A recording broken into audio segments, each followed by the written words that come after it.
Salam, Xəbərmi YouTube kanalının daimi izləyiciləri. Hər birinizi salamlayıram. Kanala abunə olub, videoları bəyənməyi unutmayın. Aparıcı Vüsalə Əlizadə açıqlaması ilə diqqət çəkib. O verilişində qız atalarına səslənib.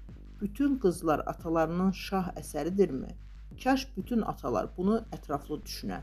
Kaş bütün atalar dərk edə ki, arxada qız övladı adı altında böyüyən parçam var. Kaş hər kəsin qüruru biraz incinə.